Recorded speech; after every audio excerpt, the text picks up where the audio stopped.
여러분 안녕하십니까? 권영득 목사입니다.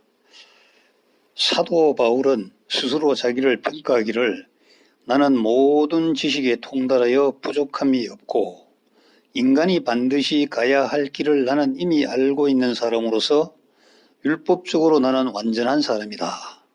태어난 지 8일 만에 할례를 받았고 그리고 모든 율법을 지킨 사람이라고 스스로 평가하고 있습니다. 이러한 사도 바울이 인간들이 생각하는 그 유행에 대해서 철저하게 아주 예리하게 분석했는데요. 고린도전서 1장의 내용을 참고하시면 되겠습니다. 사람은 누구나 자신이 알고 있든지 알고 있지 못하든지 의식적으로든지 무의식적으로든지 사물을 생각하고 판단하는 데 있어서 헬레니즘적 사고를 한다는 겁니다. 헬레니즘은 헬라 그리스 스타일을 말하는데 이러한 헬레니즘은 이성의 바탕을 두고 있고요. 그래서 이해가 되어야 돼요. 자기가 이해되지 않는 것은 거부하고 부정해버립니다. 그리고 합리성을 추구하면서 매우 논리적이어야 되는 것입니다. 이러한 헬레니즘 사고는 마지막에 철학으로 귀결됩니다. 이 철학이란 우리가 살고 있는 인류의 역사를 전진시킨 거대한 한 축임은 분명합니다. 그러나 철학의 마지막은 미궁이죠. 답이 없는 것입니다. 그래서 끊임없이 질문만 하다가 끝이 난다는 것이죠. 이 단계가 되면 사람은 허무주의에 빠집니다. 허무주의에 빠진 사람들은 자살로 생을 마감하는 것이죠.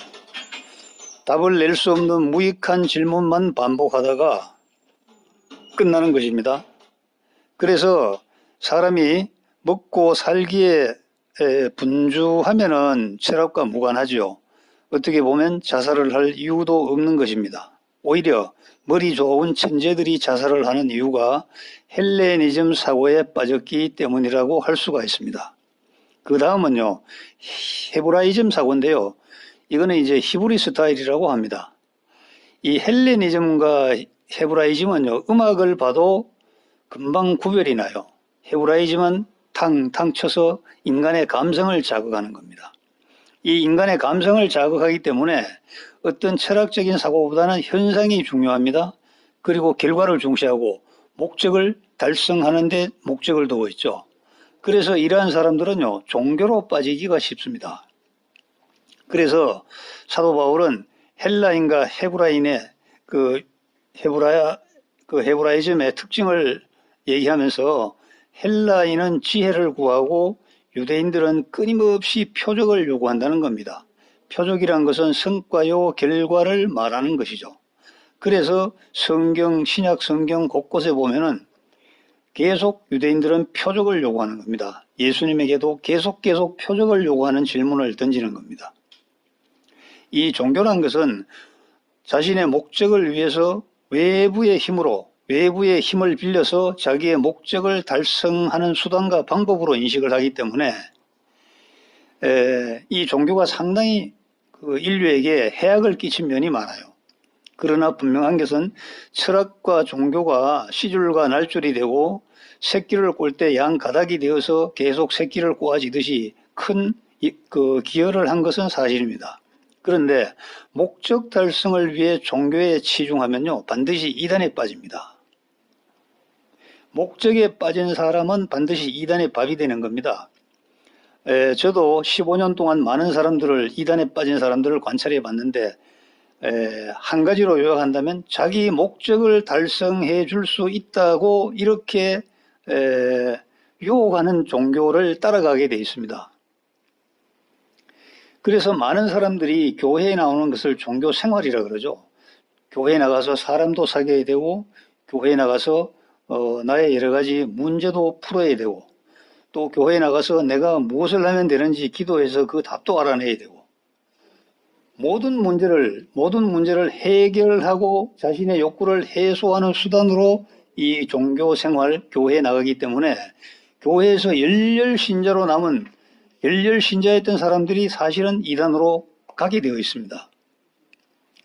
어느 교회든지 열성적으로 따지면 상위 10% 정도 되는 사람이 이단에 빠질 수가 있는 것입니다. 그래서 고린도전서 1장의 사도 바울은 정령 패망하리라고 선포를 하는 것이죠. 그런데 세 번째 생각의 통로가 있습니다.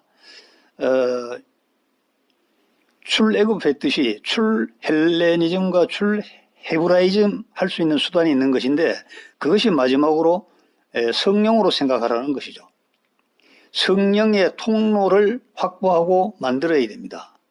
이 성령은 계시적 생각을 하기 때문에 결국은 십자가의 도에 도달하고 그리고 새 예루살렘 성전으로 들어갈 수가 있는 겁니다. 그런데 많은 교회에서 새 예루살렘 성전 얘기 안 하잖아요. 왜 안 하느냐? 목사가 헬레니즘에 빠졌습니다. 이 성경을 철학서적으로 생각을 하고 설교도 주제 하나 걸어놓고 보면은 꼭 사람 사는 철학 얘기를 하고 마는 것이죠. 교회가 새 예루살렘 성전 마지막 종착역인 그곳을 거부하는 겁니다.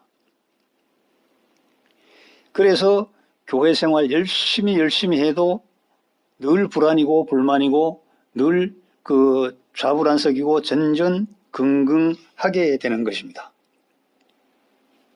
사실 사도 바울은 헬레니즘과 헤브라이즘에 완전히 통달한 사람, 지식의 최고봉에 달한 사람입니다. 그렇지만 이 사도 바울은 마지막에 성령의 통로, 계시적 생각을 해야 된다는 겁니다. 하나님의 절대 주권으로 애국을 탈출한 그 히브리 족속들이 문제만 생기면 불평을 하고 다시 돌아가자고 합니다. 고기 생각이 났을 때 뭐라고 했습니까? 돌아가자. 노예살이 하더라도 가끔씩 배불리 고기를 먹을 수 있었을 그 시절이 좋았다. 또 사막을 가다가 물이 없으면 물 한 모금 마실 수 없는 이 사막에 우리를 왜 데려 나왔는가? 우리를 여기서 목말라 죽게 만들려고 작정을 하고 끌고 나왔냐? 뭐 이렇게 원망을 합니다. 왜냐하면 하나님의 계시적 생각, 계시적 사고를 전혀 모르기 때문에 눈앞에 드러나는 현상만 보고 불평을 하는 겁니다. 눈앞의 현상에 치중하면은 그 미래에 다가올 어떤 그 계시적인 그 엄청난 그 현상을 맛볼 수 없는 불평과 불만에 빠져버리고 자기들이 나가야 될 방향을 스스로 닫아버리고 발걸음을 다른 데로 돌려버리는 겁니다. 사실 우리 인간은 자기 철학을 다 가지고 있습니다. 나이가 적으나 나이가 많으나 학식이 낮으나 학식이 높으나 다 보면 자기만의 어떤 고집 철학을 가지고 있죠. 이걸 소위 말해서 개똥 철학이라고 합니다. 따지고 보면 모두가 교주입니다. 모두가 사이비 이단의 그 창시자가 되는 것이죠. 일본은요, 이렇게 생각하기 때문에 모두가 교주고 모두가 종교를 가지고 있습니다. 종교 자체가 수만 개가 넘잖아요. 일본은요. 그래서 저 일본에게는 그 계시적 생각이 들어갈 여지가 없는 것이죠. 우리는 성경도 자기 마음대로 해석하고 그리고 그 자기 마음대로 해석한 그림의 바탕 위에 목사의 설교를 듣게 되는 겁니다. 그래서 정말로 가야 될 곳에 가지 못하게 되는 결과를 초래하는 것이죠. 여러분, 우리는 누구나 헬레니즘과 헤브라이즘 생각을 할 수밖에 없도록 태어나 있습니다. 그러나 우리가 끊임없이 노력을 하여 성령의 생각의 통로에 우리가 한 발 들여놓는 그러한 사람이 되기를 바랍니다. 계시적 생각을 하면 십자가의 도에 도달하게 되고 우리 성경 66권을 통해서 하나님께서 예수님께서 그토록 강조하셨던 마지막 그곳 새 예루살렘 성전에 들어갈 수 있게 되는 겁니다.